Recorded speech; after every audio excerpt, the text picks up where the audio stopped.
Welcome to Telugu ప్రభా news. నేను మీ journalist రెహమాన్ని. ఆంధ్రప్రదేశ్‌లో వైద్య విద్య రాను రాను అందని ద్రాక్షిగా మారనుందా? ముఖ్యంగా వైద్య పీజీ సీట్లనేవి సామాన్యులకు, మధ్యతరగతి వర్గాలకు ఒక తీరని కోరికగా మిగలనుందా అంటే అవుననే సమాధానం వినిపిస్తోంది.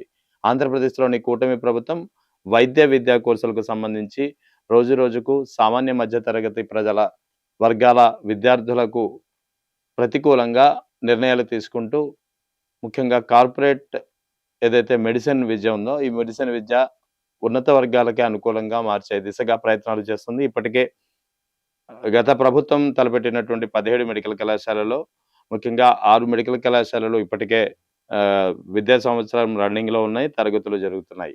ఇక మరో మెడికల్ కళాశాల పులివెందుల మెడికల్ కళాశాల వాస్తవానికి 2024, 25 నుంచే తరగతులు ప్రారంభం కావాల్సి ఉంది. దీనికి సంబంధించి నేషనల్ మెడికల్ కౌన్సిల్ 50 సీట్లకు మంజూరు ఇచ్చినా సరే 2024 కొత్తగా అధికారంలో వచ్చినటువంటి కూటమి ప్రభుత్వం నిర్వహించలేమనే ఒక కారణం చూపి ఆ 50 సీట్లను వద్దని చెప్పి లేఖ రాయడంతోటి ఆ సీట్లు రద్దయిపోయాయి. సో, ఇప్పుడు పులివెందుల మెడికల్ కళాశాల సహా నిర్మాణంలో ఉన్నటువంటి మరో 10 మెడికల్ కళాశాలలు మొత్తం 11 మెడికల్ కళాశాలలని పీపీపీ పద్ధతిలో ప్రైవేట్ వారికి అప్పజెప్తామనే నిర్ణయం తీసుకోవడంతోటి ఇప్పటికే దీనిపై పెద్ద ఎత్తున విమర్శలు వస్తున్నాయి, ఆరోపణలు వస్తున్నాయి. వైఎస్ఆర్ కాంగ్రెస్ పార్టీ అయితే రాజకీయ పరంగా దీన్ని విమర్శిస్తోందని అనుకోవచ్చు గానీ, సామాన్య ప్రజల నుంచి, మేధావి వర్గాల నుంచి కూడా పెద్ద ఎత్తున వ్యతిరేకత వ్యక్తమవుతుంది. అందుకే బహుశా ఇటీవల వైఎస్ఆర్ కాంగ్రెస్ పార్టీ పీపీపీ పద్ధతికి వ్యతిరేకంగా మెడికల్ కళాశాలను ప్రైవేట్‌కు అప్పజెప్పాలనే ప్రభుత్వ నిర్ణయానికి వ్యతిరేకంగా ధర్నా కార్యక్రమానికి పిలిపించినప్పుడు పెద్ద ఎత్తున స్పందన కనిపించింది. గ్రామ స్థాయిలో గ్రామాల నుంచి జనం తరలివచ్చిన పరిస్థితి.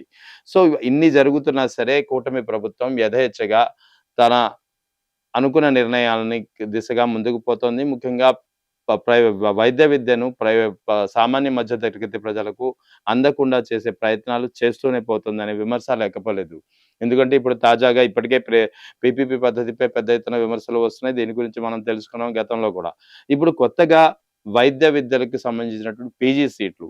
ఏంటంటే సాధారణంగా ఎంబీబీఎస్ చేసిన తర్వాత పీజీ చేస్తేనే దానికి ఒక వ్యాలిడిటీ ఉంటుంది, శాంక్టిటీ ఉంటుంది. సో, ప్రతి ఒక్కరు పీజీ చేయాలని చెప్పి కోరుకుంటారు.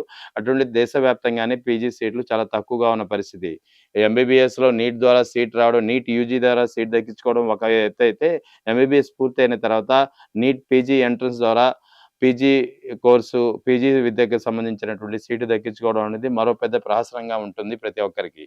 సో, ఈ క్రమంలోనే పీజీ చేయాలనే కోరిక ఉన్నటువంటి సామాన్య మధ్య తరగతి వర్గ అభ్యర్థులకు, విద్యార్థులకు మాత్రం ఇప్పుడు కూటమి ప్రభుత్వం తీసుకున్నటువంటి కొత్త నిర్ణయం పెద్ద షాక్‌గా మారనుంది. ఎందుకంటే గతంలో ఇదే కూటమి ప్రభుత్వం, గత ప్రభుత్వం ఏదైతే 17 మెడికల్ కళాశాలలు తలపెట్టిందో అందులో 6 మెడికల్ కళాశాలలు ఇప్పటికే రన్నింగ్‌లో ఉన్నాయి. ఈ 6 మెడికల్ కళాశాలలో ఏ కేటగరీ అయితే కన్వీనర్ కోటా కింద భర్తీ అవుతాయి. బి కేటగరీలో కొన్ని సీట్లను అంటే ఆల్ ఇండియా కోటాకు పూర్తి కాగా మిగిలిన సీట్లలో 30% సీట్లను అప్పట్లో సెల్ఫ్ ఫైనాన్స్ సీట్ల కింద సెల్ఫ్ ఫైనాన్స్ కోర్సుల కింద ప్రవేశపెట్టింది.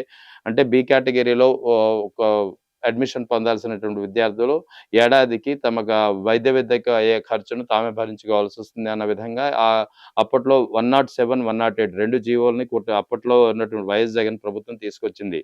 సో, దీనికి సంబంధించి అప్పట్లో అంటే ఎన్నికలకు ముందు ఇప్పుడు ఈ అధికార పక్షం, అప్పుడు ప్రతిపక్షంలో ఉన్నటువంటి జనసేనాని పవన్ కళ్యాణ్ కావచ్చు, ఇప్పుడు ఐటీ శాఖ మంత్రిగా ఉన్నటువంటి నారా లోకేష్ కావచ్చు, అప్పట్లో పెద్ద ఎత్తున విమర్శలు చేశారు. ముఖ్యంగా జనసేనాని పవన్ కళ్యాణ్ అయితే ప్రభుత్వం వైద్య కళాశాలలో మెడికల్ సీట్లు అమ్ముకోవడం చాలా దురదృష్టకరం. ఆర్థికంగా వెనుకబడినటువంటి ఎస్సీ, ఎస్టీ, బీసీ, మైనారిటీ ఇతర వర్గాలకు ఇవ్వాల్సిన సీట్లను డబ్బులకు అమ్ముకోవడం అనేది చాలా అన్యాయం అంటూ పవన్ కళ్యాణ్ ఒక స్టేట్మెంట్ ఇచ్చారు అప్పట్లో. దీనిపై పెద్ద ఎత్తున ఆహ్, ప్ర అప్పటి అధికార పార్టీకి వ్యతిరేకంగా విమర్శలు కూడా చేసిన పరిస్థితి. అయితే ఆ తర్వాత నారా లోకేష్ కూడా యువగళంకి సంబంధించినటువంటి తర్వాత ఆయన పాదయాత్ర చేసినప్పుడు కూడా చాలా దీనిపై ప్రధానంగా ఒక ప్రచారాస్త్రంగా మలుచుకునే ప్రయత్నం చేశారు. నారా లోకేష్ చెప్పిన దాని ప్రకారం సెల్ఫ్ ఫైనాన్స్ విధానంలో ప్రభుత్వమే ఎంబీబీఎస్ సీట్లను అమ్ముకోవడం అనేది చాలా దారుణం. రేపు తెలుగుదేశం పార్టీ అధికారంలోకి వస్తే నిరుపేదలకు ఆ సీట్లను అందిస్తాం. అంతేకాకుండా అధికారంలోకి వచ్చాక మొదటి 100 రోజుల్లోనే అంటే 3 నెలల కాలంలోనే జీవోలను ఏదైతే వివాదాస్పదంగా అప్పటి ప్రతిపక్షం ఆరోపించిందో 107, 108 జీవోలను రద్దు చేసి ప్రతిభావంతమైన విద్యార్థులకు, వైద్య విద్యార్థులకు సీట్లను అందేలా చేస్తానని జెప్పి నారా లోకేష్ కూడా హామీ ఇచ్చారు.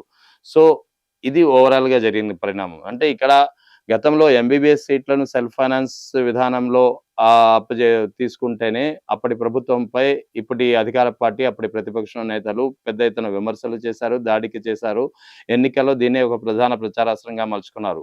సో, దీన్ని పక్కన పెట్టి ఇప్పుడు కొత్తగా ఏదైతే నిర్మాణంలో ఉన్నాయో 10 మెడికల్ కళాశాలలు వాటిని ప్రైవేటుకు పీపీపీ పద్ధతిలో అప్పజెప్పే నిర్ణయం తీసుకోవడంతో పెద్ద ఎత్తున విమర్శలు వస్తున్నాయి. ఇప్పుడు తాజాగా ఈ వైద్య విద్య పీజీ వైద్య విద్యకు సంబంధించినటువంటి కోర్సులను కూడా తాజాగా ఇదే సెల్ఫ్ ఫైనాన్స్ విధానాన్నయితే గత ప్రభుత్వం తీసుకొచ్చినప్పుడు ఇప్పటి అధికార పార్టీ తీవ్రంగా వ్యతిరేకించిందో, ఇప్పటి అధికార పార్టీలోని నేతలు తీవ్రంగా వ్యతిరేకించారో, అదే సెల్ఫ్ ఫైనాన్స్ విధానాన్ని పీజీ వైద్య విద్య విధానంలో కూడా ప్రవేశపెట్టేందుకు ప్రభుత్వం సంకల్పించింది. కీలకమైన నిర్ణయం తీసుకుంది.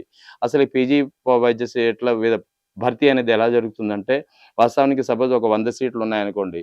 ఈ 100 సీట్లలో 50% అనేది 50% అనేది ఆల్ ఇండియా కోటాలో అలాట్ అవుతాయి. మిగిలిన 50% అనేది కన్వీనర్ కోటాలో అలాట్ అవుతాయి. ఇది ఓవరాల్‌గా జరిగే ప్రక్రియ. కానీ ఇక్కడ ప్రభుత్వం ఏం చేస్తుంది, ప్రభుత్వం కొత్తగా తీసుకున్న నిర్ణయం ప్రకారం ఏదైతే 50% సీట్లు ఆల్ ఇండియా కోటా ప్రకారం భర్తీ అవుతాయో అవి అలాగే భర్తీ అవుతాయి. ఎందుకంటే లేకపోతే ఎన్ఎంసీ అనేది ఒప్పుకోదు. సో, ఆ తర్వాత మిగిలిన 50% సీట్లు ఏదైతే రాష్ట్ర కోటా పరిధిలో ఉంటాయో, ఈ రాష్ట్ర కోటా పరిధిలోని 50% సీట్లలో అంటే ఒక 100 సీట్లు ఒక కళాశాలకు ఉంటే 50 సీట్లు ఆల్ ఇండియా కోటాలో భర్తీ అవుతాయి. మిగిలిన 50 సీట్లలో 50% సీట్లు అంటే 25 సీట్లను కన్వీనర్ కోటాలో మెరిట్ ప్రకారం అందిస్తారు. మిగిలిన 25% సీట్లు ఏదైతే ఉంటాయో, మిగిలిన 25 సీట్లలో 35% సీట్లని సెల్ఫ్ ఫైనాన్స్ కింద, మరో 15% సీట్లను ఎన్ఆర్ఐ కోటా కింద అప్పజెప్పడానికి, భర్తీ చేయడానికి ఇక్కడ కూటమి ప్రభుత్వం కొత్తగా నిర్ణయం తీసుకుంది. ఇదే ఇప్పుడు పెద్ద ఎత్తున విమర్శలకు దారితీస్తుంది. పెద్ద ఎత్తున ఆరోపణలకు తావిస్తోంది. వైద్య విద్యను సామాన్య మధ్య తరగతి ప్రజల అభ్యర్థులకు, విద్యార్థులకు దూరం చేసేందుకే కూటమి ప్రభుత్వం ఇలాంటి ప్రయత్నాలు చేస్తుంది.